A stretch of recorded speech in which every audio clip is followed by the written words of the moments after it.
Media sudah hadir gitu ya. Agenda hari ini dari tim advokasi untuk demokrasi adalah menghadiri undangan klarifikasi. Ini merupakan lanjutan dari serangkaian proses penyidikan laporan model B yang telah tim TAUD laporkan terkait kekerasan atau penyiraman air keras terhadap Andri Yunus. Dan ini sudah saksi yang ke-6 per hari ini gitu ya. Dan hari ini mungkin yang akan dimintai keterangannya dalam klarifikasi adalah Direktur LBH Jakarta, yaitu Fadil Alfatan. Nah, dari sekian proses yang sudah kami tempuh, kami pikir sudah seharusnya penyidik pada Polda Metro Jaya sudah harus melakukan pemanggilan terhadap pihak-pihak yang paling tidak mengetahui bagaimana bisa gitu ya 16 orang itu yang temuan dari tim investigasi TAUD gitu ya, melakukan pergerakan tanpa diketahui oleh atasannya, paling tidak dari pihak Denma Bais maupun atasan secara struktur komando di Denma Bais itu sudah seharusnya dilakukan pemanggilan. Nah, mungkin ada yang mau disampaikan oleh Fadil atau Mas Dim? Ya, hari ini saya Fadil Alfatan, Direktur LBH Jakarta, didampingi oleh tim advokasi untuk demokrasi menghadiri ya undangan klarifikasi dari penyidik pada Ditreskrim Polda Metro Jaya terkait laporan kami pada 8 April lalu terkait dugaan tindak pidana terorisme, percobaan pembunuhan berencana, dan beberapa tindak pidana lainnya berkenaan dengan peristiwa penyiraman air keras terhadap rekan kami, Wakil Koordinator Kontras Andri Yunus. Belum jelas sebenarnya terkait apa substansi klarifikasinya, tapi pada intinya salah satu TKP yang Andri datangi sebelum kemudian menjadi korban penyiraman air keras adalah kantor kami, LBH Jakarta. Kemudian kami, LBH Jakarta juga tergabung dalam tim advokasi untuk demokrasi, membentuk tim investigasi yang kemudian menemukan setidaknya ada 16 pelaku lapangan. Ini berbeda jauh dari apa yang menjadi temuan TNI, Puspom TNI maupun temuan Ditreskrim Polda Metro Jaya. Sehingga harapan kami proses pemeriksaan bisa menggali keterlibatan pihak-pihak lainnya, baik itu pelaku lapangan, pelaku pada level aktor intelektual, pendana, dan menggali juga apakah ada pertanggungjawaban komando lebih jauh atau tidak.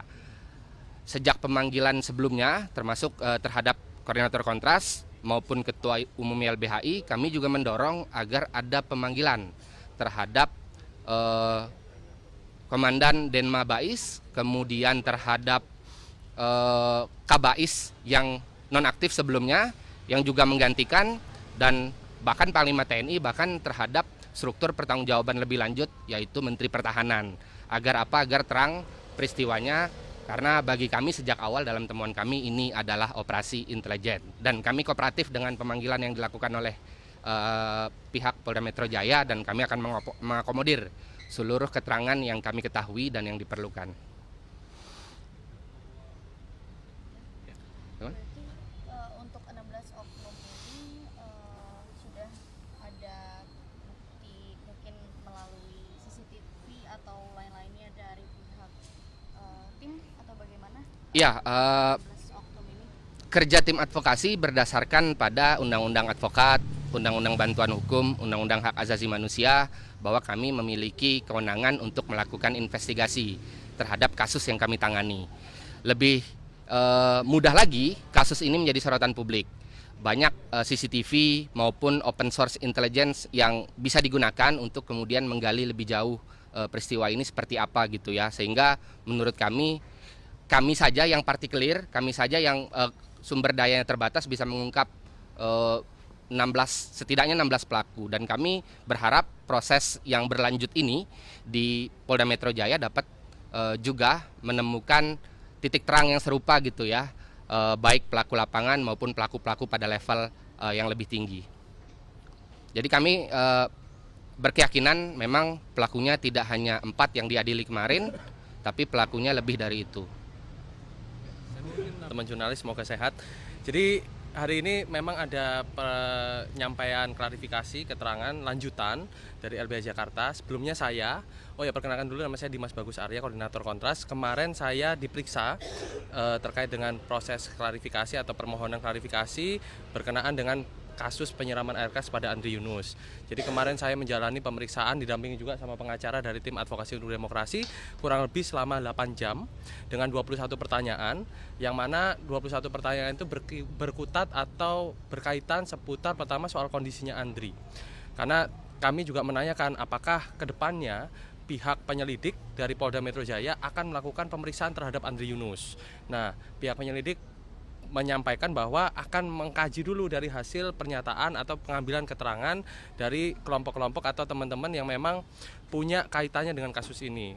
Yang kedua, saya juga mendorong kemarin bahwa proses pemeriksaan tidak hanya berhenti pada kubunya Mas Andri Yunus saja, tapi juga lebih jauh harus melakukan pemanggilan, polisi harus berani melakukan pemanggilan terhadap orang-orang yang berkaitan langsung dengan pelaku, yang mana itu adalah dari institusi TNI.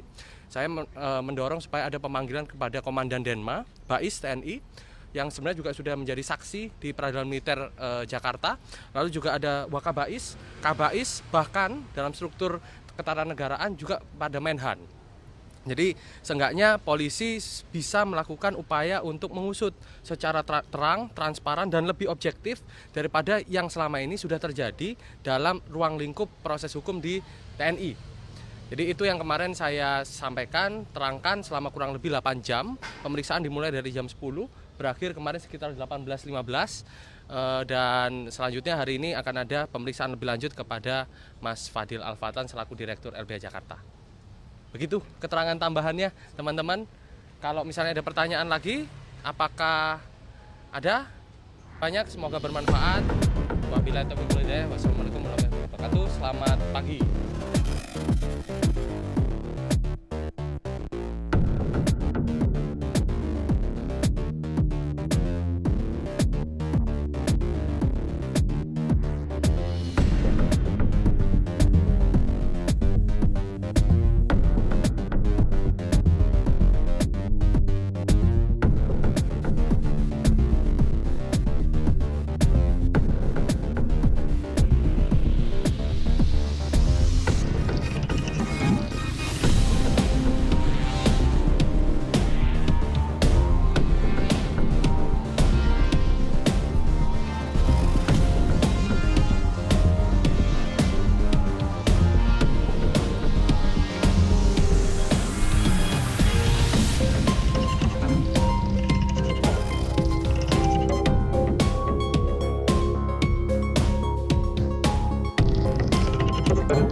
Gak sempet baca?